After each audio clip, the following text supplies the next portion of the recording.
Are you broke and blue? Looking for something to chew? Well, you better come through. Krakowski's got some food for you. It's me, Chefi Krakowski, here in Chefi Krakowski's kitchen.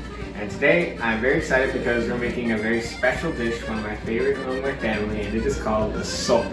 Now, a sope is a very nice savory dish with masa and beans and longanisa and cheese and all that good stuff. But the thing is, a lot of stupid people say that it's a dessert. Don't listen to them. They're just retarded. Leave them out of your lives. I don't care if they're your mom or your dying grandma. So, I mean, let her die anyways if she is. But yeah, so I'm going to start off step by step with each thing we're going to make. I'm going to start off with the tomato sauce. And we have these frozen garlics. Doesn't have to be frozen, whatever. It's just because the way we preserve them. Then we have some tomato sauce and whatever, and salt. And then we'll start off with that. All right, so we're going to start off with the tomato sauce. In order to get all the tomato stuff to get a little bit of there, each one, so you can shake it around. And just do this. Now this may look like a lot of tomato sauce, and it's because it is. It's because we're making this for a party size, so you can just make like, I don't know, one of these or half, whatever the heck.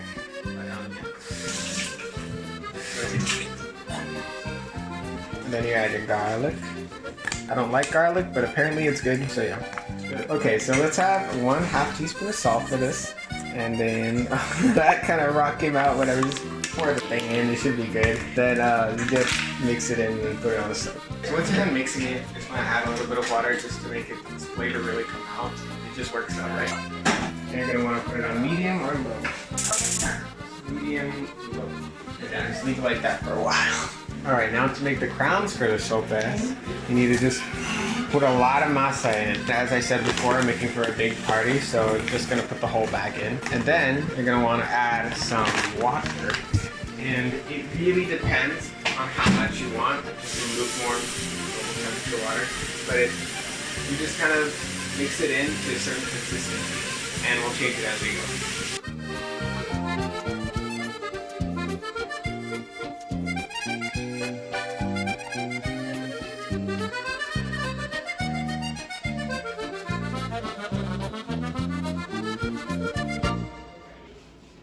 Hey, bro, have you heard the allegations, bro? What? That mustache is fake? Tell them they're gay. I just caught you putting it on, bro. What do you have to say? I'm helping it because I have Mexican hair loss syndrome, okay? Damn, using that card? Respect. So once you really just like massage that stuff and get all the water around, you should check the consistency. In order to do that, you want to get like a little ball and try to make one, basically. You just make a nice little ball. And then, once you have a nice, good, round shape, you can start just hitting it like this so it becomes kind of flat, and you move it around. And you want to make it look like this. This is like a pretty good example. You just hit it around, and then if it's not cracking that much, like if it looks just nice and smooth, then you know it's good. But if it starts cracking more, then you might want to add some more. Then you might want to add some more water to make it like better. And if you do have like some big gaps like this, you can just like fill it in, you know, make it all nice. But the main thing you want to get is you want to get something like this, really nice, good size, and really good consistency like this. All right, so it's been about 15 minutes, and so we're just gonna check on the tomato sauce, see if it's good. I think I need another 1/2 teaspoon of salt.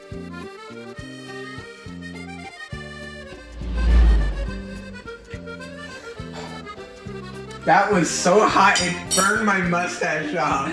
Now here for the longanisa, which is the main part of the meat, you want to get El Mexicano. We messed up, got the wrong brand, whatever. But El Mexicano is the best one you want to get, and then we're going to open it up. Alright, so we just put out the longanisa into the pan. We're going to cook this for a good while until it becomes some good stuff. Alright, so while these things are cooking, we actually want to put the sopes, little things we made earlier, onto a comal without any grease or any oil or whatever that. Just put it on there and then just leave it to cook for a bit, and then we're going to turn it on sides and all. Alright, so once they're all nice and dark and really hot like this, they should be burning it right now.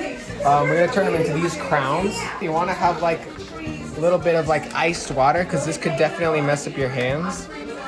But gosh dang, it's hot. But yeah, you just got to do that until they become like this, and that's how they go.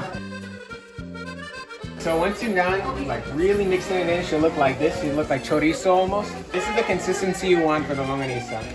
So I made these ahead of time. These are just whole pinto beans that are made with water, salt, and a tiny bit of oil. But you can just look up, any recipe online. Just make some beans however you want. And then we're just gonna put them in the salt when they're done.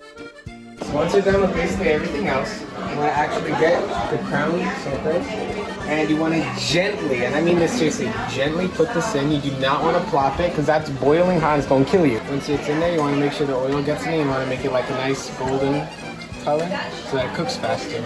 Make it nice, and then you just fry those until they're done. Alright, so once you let it cook for a nice while and you get this color, you want it on all sides everywhere. It's good, so you just want to use these. Make sure that all the oils get out. And make sure it doesn't drip, because this drip is deadly. It will burn your skin off and it will go to your bones and make sure that you die.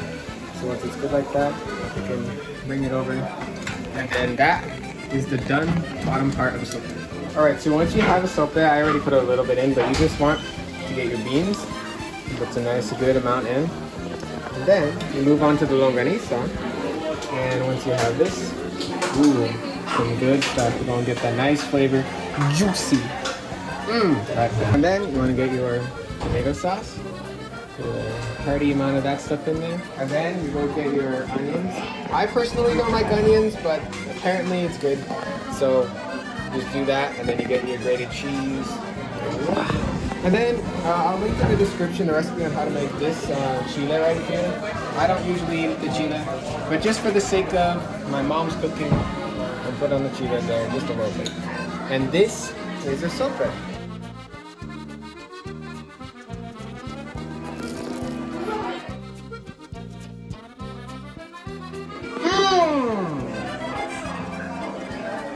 That's some good stuff right there.